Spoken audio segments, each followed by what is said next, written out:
So in his first formal press conference since he took office, President Biden slammed efforts by Republicans to limit voting rights, calling them despicable actions to undermine democracy. The president said that he would do everything in his power to prevent states from making it harder for people to cast those ballots.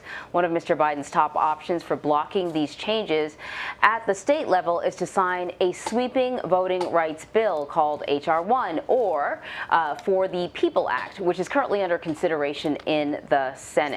For more on this, we want to bring in CBS News legal contributor Jessica Levinson. She's also a Loyola Law School professor. All right, let's dig into it, Jessica. Talk to us about the battle congressional Democrats are facing when it comes to efforts to restrict the voting process. This is a battle to the death. As you said, President Biden used the word despicable. I think he also said sick and un-American.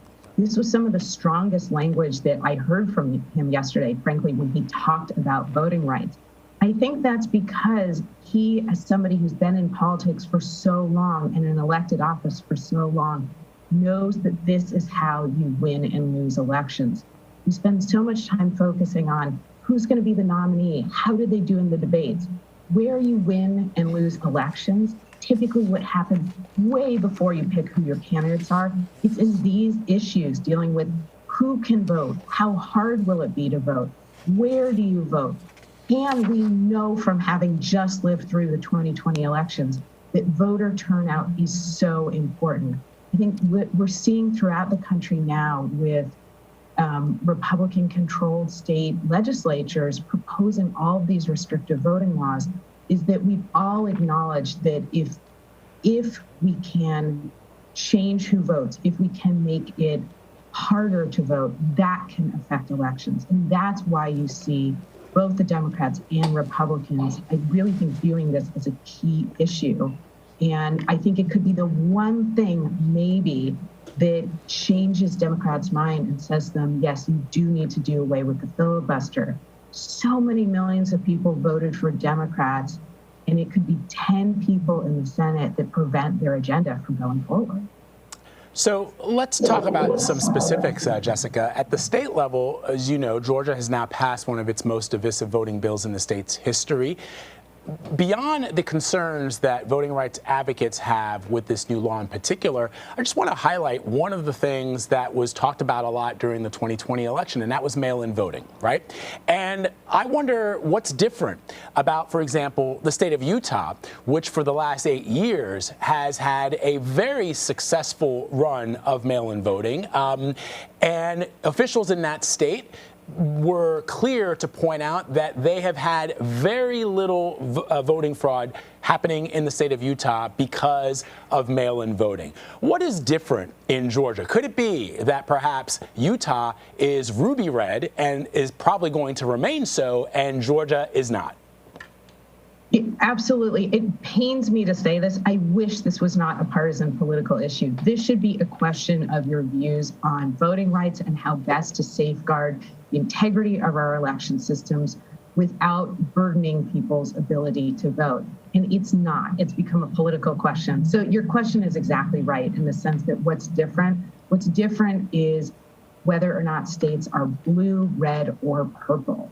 And we know from years of experience that you absolutely can run mail-in elections. We know from looking at states like Oregon and Colorado.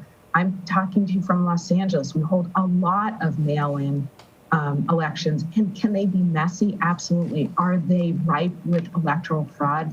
Absolutely not. Study after study indicates that this idea of there being some sort of widespread electoral fraud is simply a myth. And so when we look at solutions like voter ID laws, when we try and reduce early voting, when we try to reduce the number of polling places, this is just a way of making it harder to vote. It's not a way of protecting the integrity of the electoral process.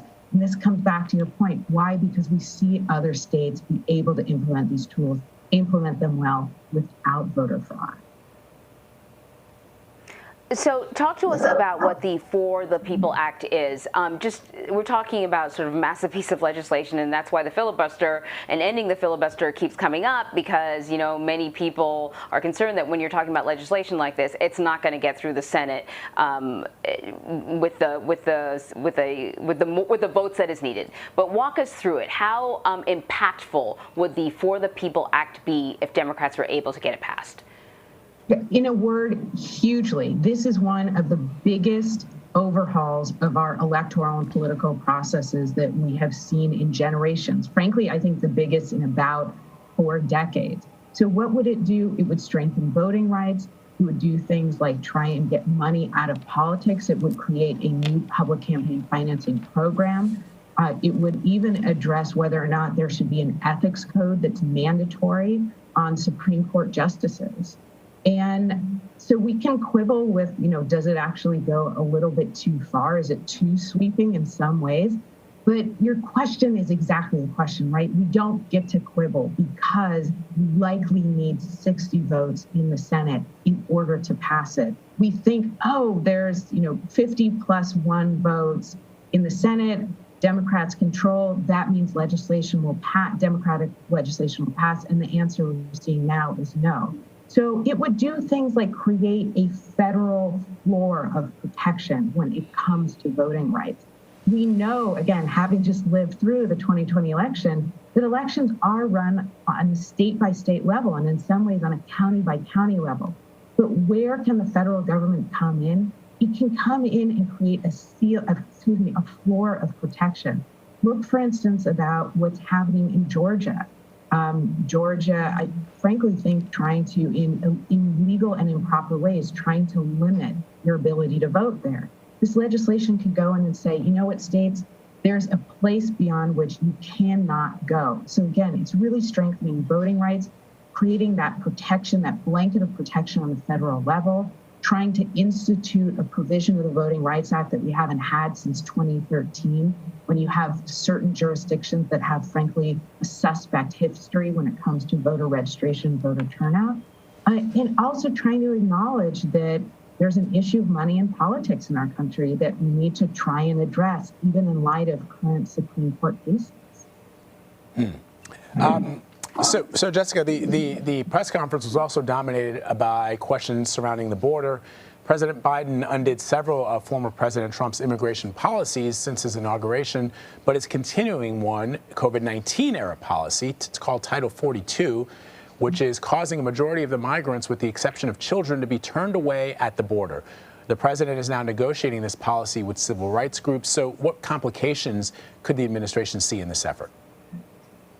I mean, what complications could it not see? This is such a difficult situation, and Vice President Harris is now going to be largely in charge of immigration at the border, and I think in some ways it's an unenviable task. So what do we see here? I mean, exactly as you said, which is that the Biden administration, I think, is trying to do 2 things at once that feel contradictory. They're trying to roll back some of the Trump administration regulations and policies that were frankly seen as just inhumane, particularly when it comes to minors. And you heard President Biden say this yesterday, that we don't want to turn away unaccompanied minors. There's a carve-out for kids who come by themselves. Well, also trying to protect the border, protect us from an influx. This is Title 42 is a CDC-issued regulation that talks about trying to basically turn immigrants away because of COVID-19. And so you see President Biden saying, we're going to make it more humane, but don't come. And it's difficult to try and convey that message at the same time. And I think that's what he's saying. He's saying, I will make this, I don't want to create another humanitarian crisis, although frankly, I think we're already there. But he's also saying, don't come right now, give me more time. Immigration is going to be one of the things he has to tackle, not just with respect to an executive order. Like President Obama, we have to face legislation when it comes to this issue. It's not going away. President Biden is set to travel to Pittsburgh next week to unveil the next phase of his economic agenda, and includes a pair of infrastructure packages that would cost upwards of $3 trillion. Typically, infrastructure enjoys bipartisan support, infrastructure spending, but walk us through these proposals and perhaps the sort of opposition that he may face, given the pushback that Republicans gave him over the previous COVID-19 relief bill. Yeah, absolutely. I mean, I think this is where we're seeing these two different perspectives, these two different views on what we want our country to look like, and frankly, how much money we're comfortable spending. And it's playing out again with respect to this infrastructure proposal.